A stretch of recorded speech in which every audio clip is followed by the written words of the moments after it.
Welcome to Impact Masters Podcast in collaboration with Africa's Talking Retold Podcast, where every conversation sparks new insights. Join us as we delve into the stories of extraordinary individuals who are shaping our world. Movers and shakers in tech, policymakers, entrepreneurs, entertainers, and all those whose stories are worth telling.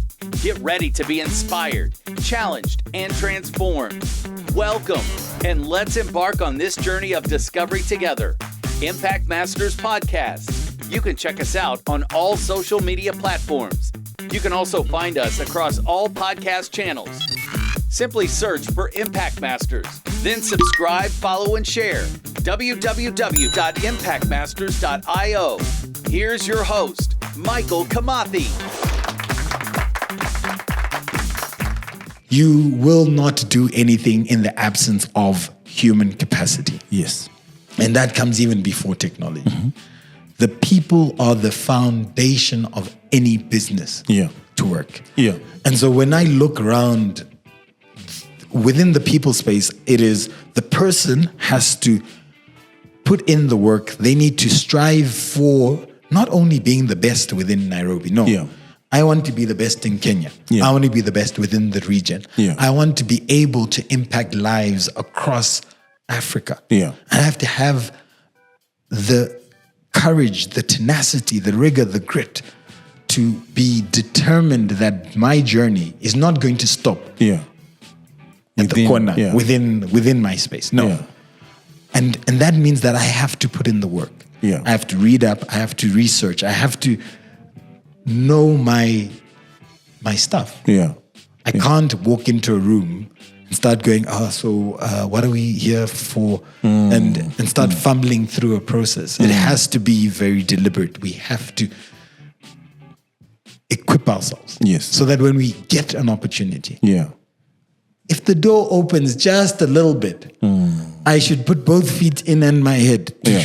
And when I'm in that room, then I should shine. Yeah. And it should not be with an apologetic view around, thank you for opening the door. I'd write that. No, it's I'm here, thank you. Yeah. And you've got this problem, I've got this. This is what an opportunity looks like. Let's go for it. And I'm giving you solutions because I'm here to create value. Yeah. And so I think I'm digressing now. You are making a very important point because that actually expounds more on being good enough and excellence. Yeah. And excellence here, by the way, is not where you debate. It's you are an expert in whatever field you are in. And by the way, I'm from the same school of thought that we need more experts in everything. And I'll ask you, because you see sometimes there's a buzz and there's the reality. Yeah. Me as a Michael Kemathi or MK, I realized that technology is here with us. Yeah. Almost 15 years ago. And one of the things that everyone, every university chants graduates or colleges chants, graduates. But the reality on the ground is that once you chant, very few people either will go to PwC or Deloitte or Safaricom by then. But there's a whole oyster of world out here that is not covered. If you're not working at Facebook or Google or Microsoft or AWS or NASA or now there's Tesla or Twitter, you're missing out on the real technology that is making change at scale. Yeah. And if you at all, because I don't believe also in jobs. Yeah. Jobs is a sort of slavery, some sort. They pay you enough not to sleep hungry and to show up next day. I hope my employer is listening. But the thing is, and that's the truth actually, and I don't blame them because also you have to run a business.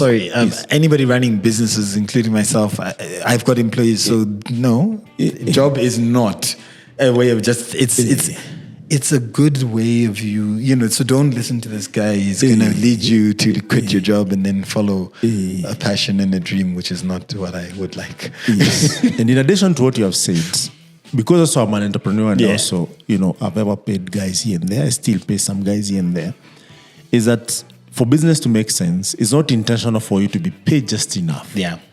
And in the context of Africa or developing world, that is Brazil and other places, India, some sort of developing world, is that there's always more employees than the jobs. Yeah. And with that, it's more of demand supply kind of thing. Yeah. Whereby you pay enough or less, or market rate as they call it. Yeah.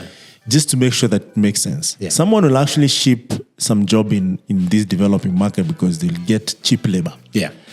But thinking about it, how do we make sure that we are really good? Not just only are we creating jobs, but we are really good to an extent that even if we offered a guy in San Francisco a service, actually, if they look at the quality of work, it will be much, much better than even the guy who graduated from UC Berkeley. Yeah. So my personal view is that we've got a lot of brilliant minds in Africa. Yes. And the reality is that we need to set the standards. So we need to set the standard around within the fintech space, which within Kenya, you guys lead across the world. If you go to America, you'll find checkbooks. Yeah. What's a checkbook? But at the end of the day, the way that fintech exists here does not exist anywhere else in the world. But I believe that it is about setting the standards and solving the problems. Now, how do we then get us to be competitive? That point, right? Yes. I personally believe vision and leadership.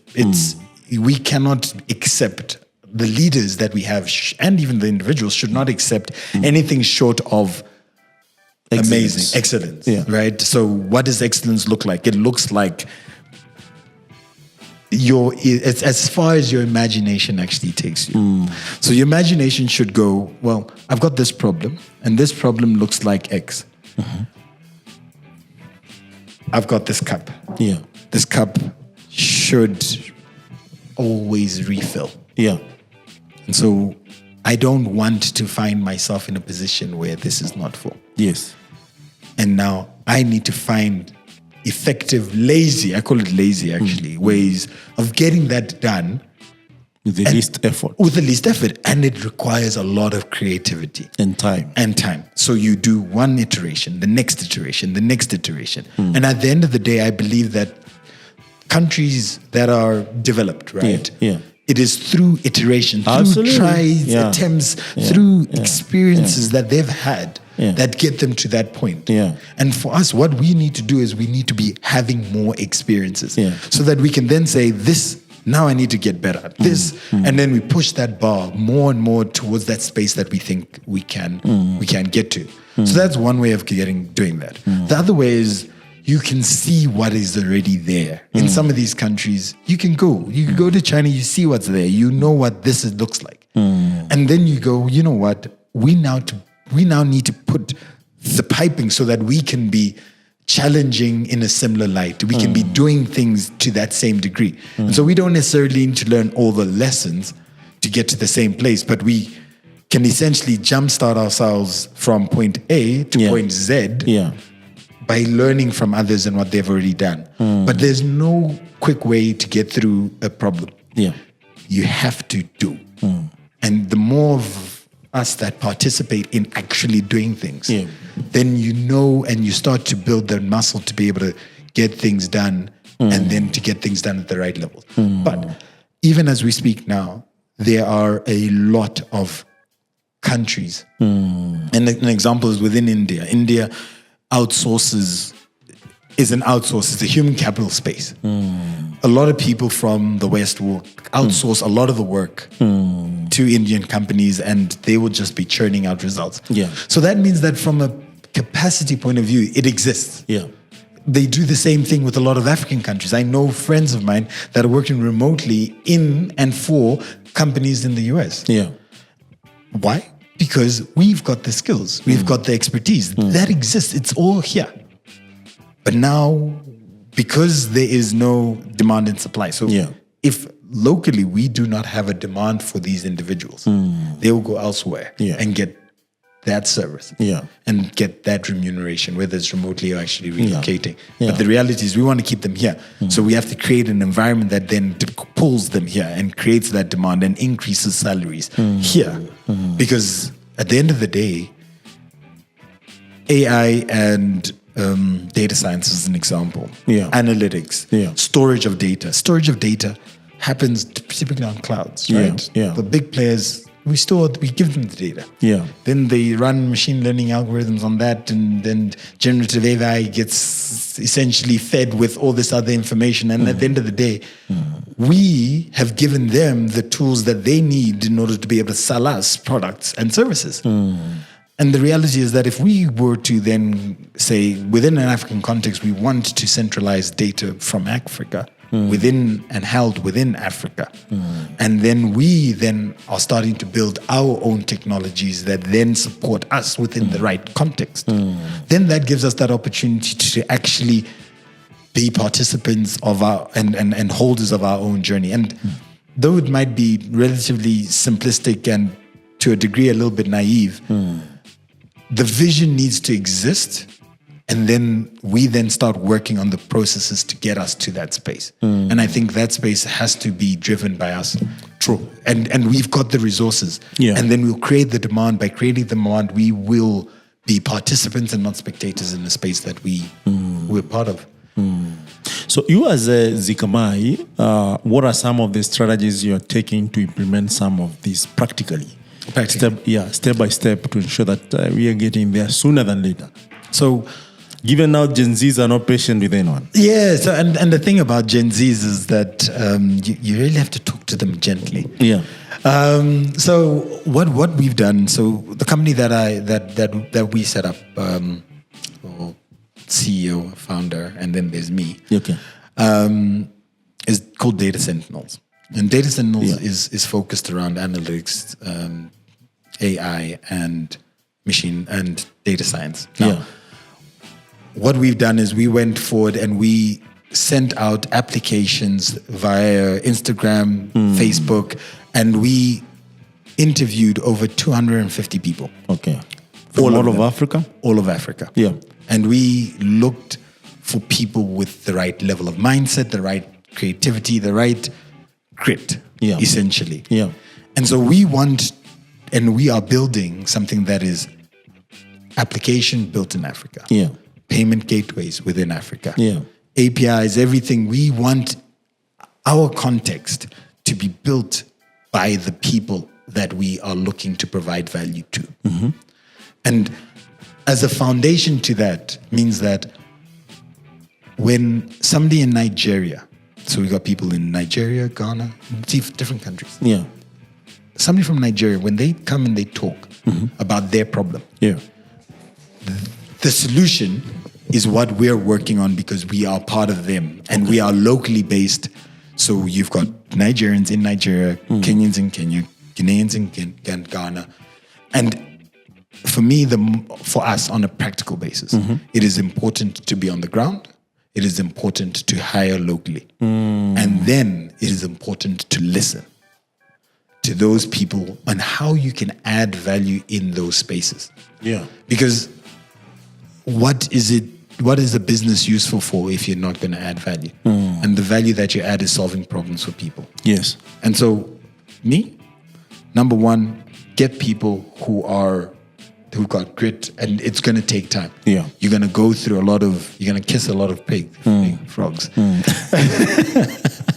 But at the end of the day, once you go through a process, you then streamline your business through remote work and having processes that allow for a culture to exist, even though you're working remotely. Yeah. Leveraging all the technology that exists out there. And we were talking about us and the way that we run our podcasts, and use different tools to be able to do lots of different things. Yeah. And everything is remote. And so maximizing those tools. Once you've maximized those tools, you have the people who are locally based to try and drive a lot of your processes as well. And that's where we are currently within our journey. Obviously, a couple of challenges would be around paying salaries and then rules, compliance, regulations that are associated that are very localized in nature. Yeah. But at the end of the day, the first thing and the first step is to have people from their country representing their country. Yeah. Do you think the governments are doing enough when it comes to investing in such talent, such opportunities? So the one thing that I've experienced is that capital and financing is probably one of the biggest stumbling blocks that you will always come across. Yeah. So how do I have a business and then sustain that business long enough for me to be able to make revenue and working capital so that I can be sustainable, right? Yeah. And if I'm trying to do it across different spaces, then I'm struggling. And then if I've got power outages, then what? Like if I'm trying to work remotely and there's no internet, then what? Like all of those things are the bedrock of what limits our ability to work across. And so my answer is that there are some basic necessities that need to exist and need to exist in constant supply. Yeah. Electricity and internet. Yes. In this modern world, if you're not with those two things, you are going to disadvantage yourself so much and exclude yourself from a competitive standpoint. Yeah. If everybody struggles on basic things such as electricity, a lot of people struggle. I mean, in Zimbabwe, we've got blackouts. Yeah. Zambia, blackouts. Yeah. South Africa, blackouts. Yeah. You've got the persistent problem of electricity. South Africa, they have nuclear energy. I'm not South African, so I want to just can I choose to not answer that question? I think. So moving on swiftly is that honestly, I thought we're gonna, and I think this is gonna happen. Sorry, I think this is gonna happen. It might not happen tomorrow or the next day, but the future of Africa is coming together and becoming united. Yeah, you can have these separate, countries that are in, I would say counties or something. But ideally, because even right now with the African trade or this COMESA, East Africa community, you'll move from here to Tanzania and you'll be frustrated at the airport because people want you to pay custom. Yeah. But what they're not telling you in black and white is like, you're not paid enough. And you're not looking at it that way. So, and essentially, I pray and I hope and I'm working towards it that we move away from scarcity to abundance. Yeah. And the only way to do that is to look at the problem and say, these are problems. Not because we don't like the government of the day, not because we're against anyone. It's because if we did this one right thing the right way, all of us, we're going to progress maybe 10, 100 times than where we are. So even for South Africa, and the reason why I mentioned nuclear energy is because South Africa has always been this progressive country. The reason why they have load shedding, so much of it, it's beyond my imagination. Yeah. And I don't know, when you say electricity and internet should be constant, it goes a long way to say how important this is, not only locally, but even for those guys who are working remotely. Yeah. Guess what? Now there's Starlink. Yeah. And now you've got... But now my question is, Who came up with this Starlink? Who is the greatest beneficiary of Starlink? Where is these resources going to? You see, so, and I'm not against, us importing some stuff and exporting some stuff. It's just that market has to be equalized in a way that no one loses. It's not a zero-sum game. Yeah. We can supply people with maize or corns. They can supply us with tobacco and whatever. We can get internet from somewhere else. We can maybe provide content. It becomes an exchange where it's more sustainable. Yeah. Because over time, that means either one side is consuming too much and remains poor forever, or the other side is supplying too much and maybe they feel the burden that anytime there's a problem, they're always sending aids and feeling like these guys are not doing enough. Yeah. So this brings me to another point, which is very important.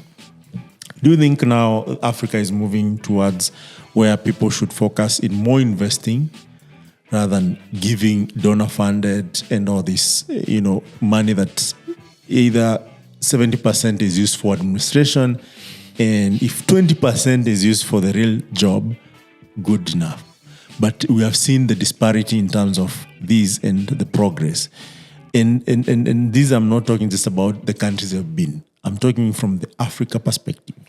because that's the only way maybe people might thrive in terms of building businesses and sustaining them. Yeah. So I think it is probably the most important thing for us to be looking at investment and not aid. Yes. Aid is the biggest excuse for us not to take accountability for our own problems. And so I go that not only do we need to create an environment that encourages investment, but once the investment is in the country, we then need to maximize it. And so a lot of the time, what you always will hear is that investing in Africa carries risk. And so that risk is not worth me putting that money down. But when we look at EVs and the green economy that is essentially being driven across the world, suddenly the biggest deposits within the world, or the biggest copper opportunities, as an example, cobalt or lithium, sit within DRC, Zambia, Zimbabwe. Gold is a massive in South Africa. You've got Tanzania as well. All of these countries carry a huge amount of minerals that are going to facilitate the global economy associated to electric vehicles, climate change, all those things, right? And so we are working in a world where we are sitting in a gap, in an opportunity where we're trying to transition as a society to include more of these green economies into the energy mix, as an example.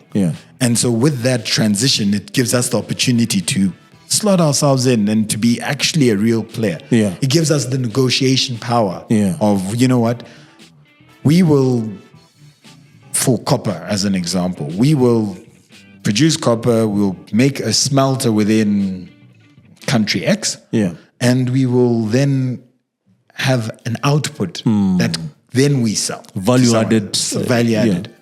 And so rather than sending some raw material, we can do something that then allows for a greater benefit. But the benefits in that largely come in economies of scale. So that's why you find China buys 95% of the world's this and that, because they've got a large demand associated to it. But at the end of the day, if we can create that demand locally, we can create a system that allows for growth locally. Then we start adding that value. And then now when we talk about investing, we're talking about investing across multiple sectors. We're talking about mining, manufacturing, we talk about agriculture, but we sit in an opportunity right now where we are talking about Bitcoin. We're talking about blockchain. We're talking about AI. We're talking about analytics. We're talking about the EV green world. All of these things are windows in which we should be positioning ourselves so that we can say we are going to build competency in this. We're going to position ourselves in this value chain like this. And we, at the end of the day, are going to be heard. And when we say we need investment, it's not a handout just so that we can do one or two things. It is an investment in order to multiply that money that is going to be invested in us. And so whether that is foreign direct investment from outside countries or outside of Africa or within Africa itself, investing in longer term strategic goals and ideas. Which are sustainable. As well. And so I think you've got a lot of development banks, African Development Bank, you've got lots of banks that exist. You've got lots of opportunity that is there. We started putting some of the framework to try to remove some of those barriers. And I mean, Kenya removed visas across Africa. And at the end of the day, how is that? It's actually quite easy. So you just came in. We just put something in online. I'm coming. ETA. I'm on my way. Bah. Done. Next day. And then you get here, you show them, and then they just scan and you're in. And the thing is, yes, they'll still go into the records and look at a couple of things. There was somebody who overstayed in some other country and they weren't allowed into Kenya. So you still have some control on your borders, but it's not just restrictive unnecessarily so. And so I go, that should be the same for people, should be the same for trade. Yeah. And then we need to then solve the problems that were the reasons why we were afraid to put these processes in place. So a lot of the time people want to put visas because they're like, if I remove the visas, then now all the Zimbabweans will flood into South Africa, and then now the country will be full of crime. But not everybody wants to go to South Africa. As an example, it's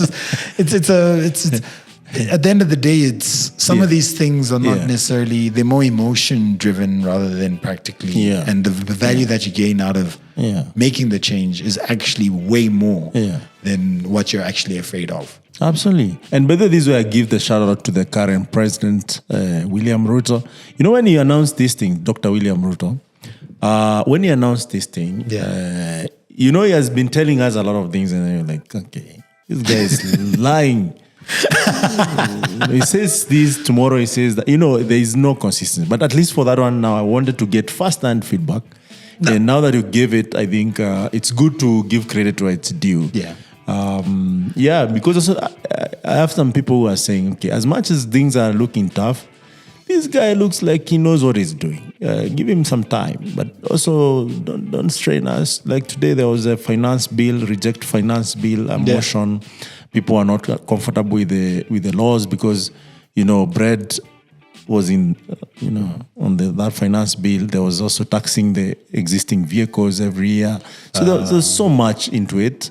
And maybe from the point of view is that maybe he's doing this from the dire situation that we're in.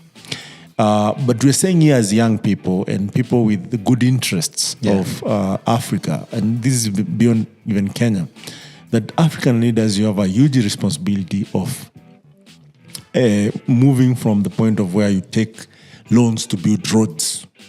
Roads is not an investment. I've never had any road that is an investment, not directly. Yeah. Right? And after 10 years, maybe you need a new road, right? And maybe you have not paid the loans. So it's not sustainable. But if you take the road in money or, maybe road is a good example. Also take some money to build an industry around that road that will be sustainable over time to pay that road, and repair it and maintain it. And let's build industries. Let's, educate our children so that they can offer services across the world and bring that experience back to the country and create jobs and make it more sustainable over time. Also provide us electricity to have a 24-hour economy, right? But the list goes on the best investment versus, bad investment. Yeah. But I think a lot of the time, what I sometimes feel is that governments try to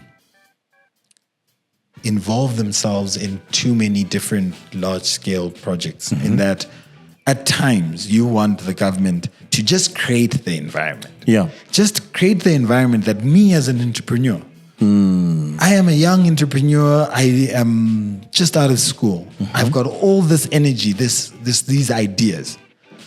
Give me a tax break associated to me starting up my business. Give me some opportunity associated to internships. And at least give me that starting basis. Offer scholarships. Something that can allow for me to then be able to turn that back and make that money into more money, solving people's problems. So if I go, some people just finish university. These university graduates don't have jobs. Now, what do I do with them? If you can facilitate an environment where they can contribute into solving other problems within industries, and they then gain some experience, they then giving back.